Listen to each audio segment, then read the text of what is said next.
రానున్న రోజుల్లో భారత్లో అఫోర్డబుల్ గృహాలు భారీ డిమాండ్గా ఉండబోతుందని సిఐఐ నైట్ ఫ్రాంక్ ఇండియా వెల్లడించాయి. మన దేశంలో 2030 నాటికి మరో 3.12 కోట్ల అందుబాటు ధరలో గృహాలు అవసరమవుతాయని అంచనా వేస్తున్నారు. ఈ పరిమాణం రియల్ ఎస్టేట్ నిర్మాణ సంస్థలకు 67 లక్షల కోట్ల మేర వ్యాపార అవకాశాలను సృష్టిస్తుందని సిఐఐ నైట్ ఫ్రాంక్ సంయుక్త నివేదిక స్పష్టం చేసింది. భారత్లో ఇప్పటికే 1.1 కోట్ల అందుబాటు గృహాలకు కొరత ఉందని పేర్కొంది. బ్యాంకులు, రుణ సంస్థలకు సైతం అఫోర్డబుల్ గృహాల విభాగం అపార అవకాశాలను కల్పిస్తోందని తెలిపింది.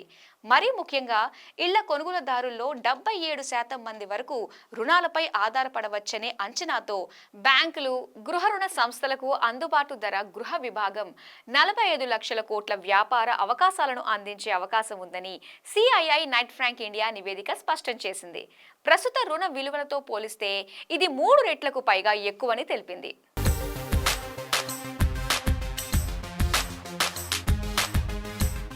మధ్య ఆదాయ గృహ విభాగాల్లో కార్యకలాపాలు విస్తృతం చేయడంతో పాటు సరైన మార్కెటింగ్ వ్యూహాలను కంపెనీలు అనుసరించాలని HDFC capital MD CEO Vipul Rungta సూచించారు.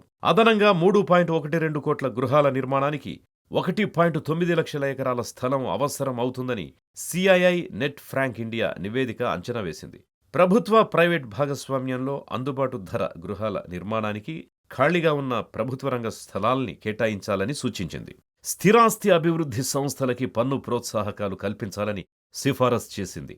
వార్షికాదాయం 3 లక్షల వరకు ఈడబ్ల్యూఎస్ కేటగిరీ, 3 నుంచి 6 లక్షల మేర ఎల్ఐజీ కేటగిరీ, 6 నుంచి 9 లక్షల మధ్య ఎంఐజీ కేటగిరీలో ఉన్న వారికి ఈ ఇళ్లు అవసరమని నివేదిక పేర్కొంది.